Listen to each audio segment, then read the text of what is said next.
मोदी আর 400 पर হবে না। मोदी এবার हार হবে। मोदी की 400 पर नहीं होने वाला है, हार निश्चित है।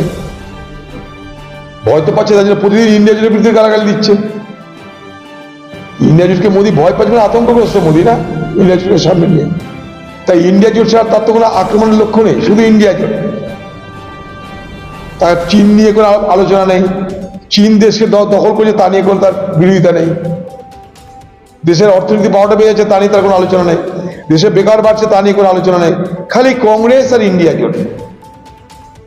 এটা খুব অন্যায় বলে আমি মনে করি, খুবই অন্যায়, এটা এক ধরনের অপরাধ।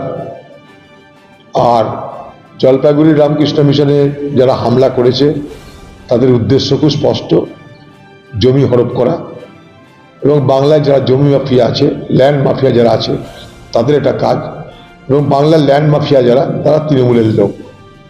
সহজ সরল অঙ্ক এটাই, তৃণমূলের মদতে হয়েছে।